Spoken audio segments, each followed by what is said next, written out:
I used to work in tech, and now, in case you can't tell by how I'm dressed, my full-time job is cosplaying Rosie the Riveter.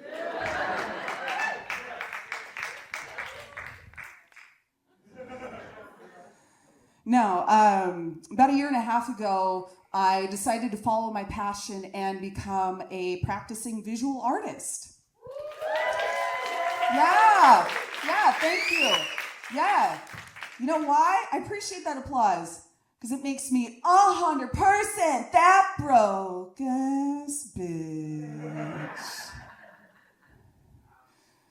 Before I got out of tech, I actually got out of the legal profession. So it's like my entire career has just been a series of dream levels in Inception. Except instead of each level taking me deeper into my subconscious, it's all just one step closer to financial ruin. It was great. Anyway, back up, because a few levels back, guess what? I'm a graduate of the Yale Law School. Thank you. That applause is really validating because the amount of self-restraint it took to wait 10 whole minutes in my set to tell you guys. And when you go there, they're always very careful to call it the Yale Law School, like we're in an NFL lineup, right? Like the Ohio State University, the U will never escape the student loan debt, your immigrant mother will never be proud of you even though you graduated from Yale Law. Yeah, she's not proud of that one either. You know, she actually climbed back over the wall when I got into comedy.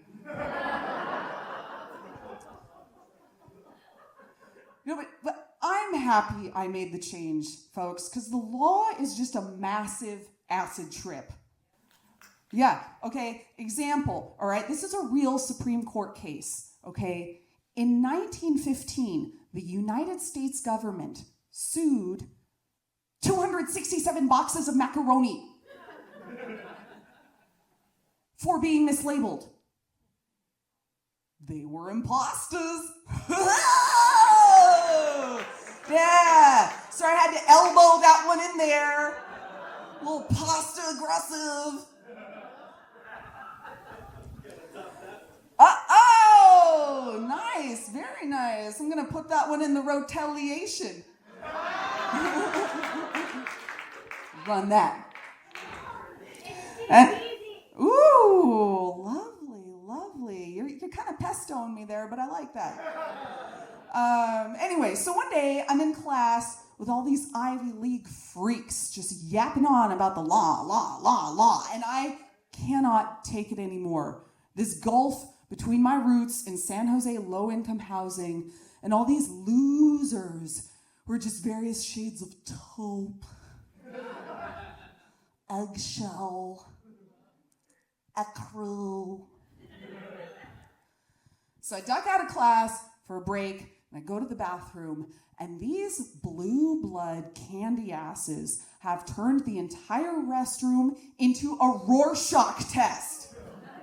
Okay, it's Yale Law. These are future Supreme Court justices, guardians of our democracy, and on every single commode, someone has done an absolute paint job. Which may have influenced my decision to pursue the arts. All right, listen, ladies are gonna know what I'm talking about here, okay? You know that ethical dilemma you have when you gotta let your taco leak?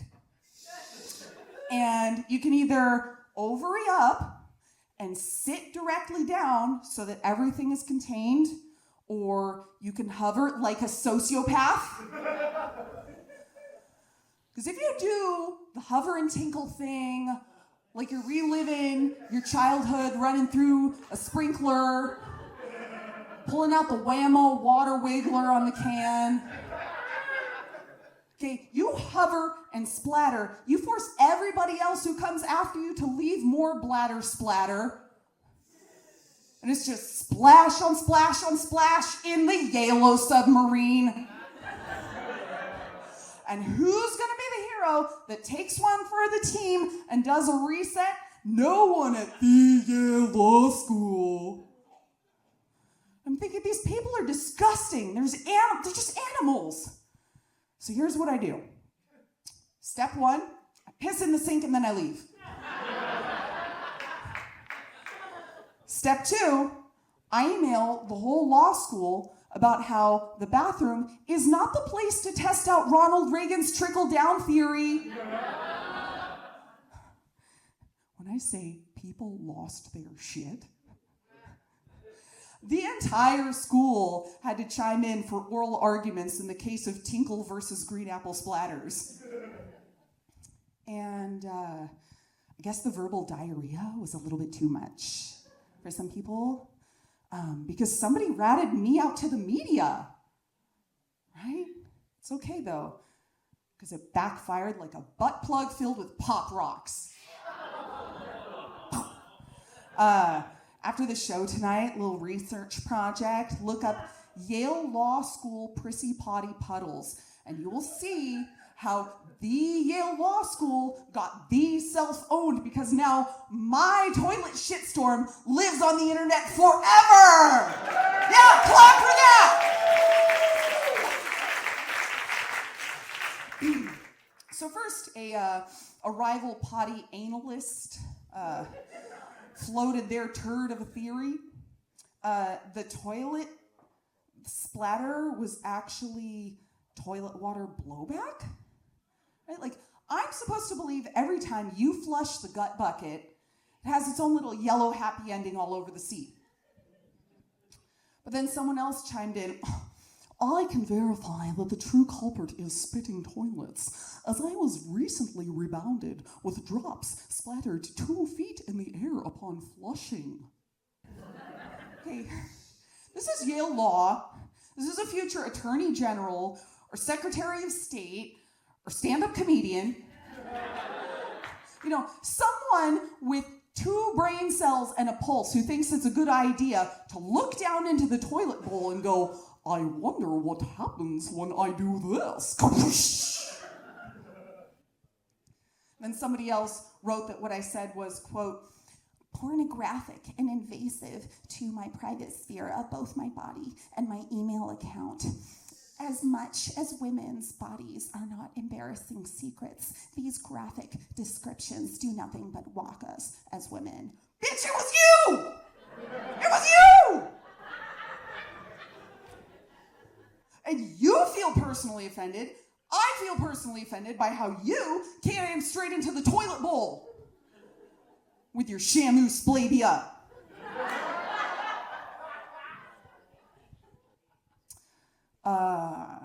Speaking of shamu splabia, I'm a mom now. Yeah.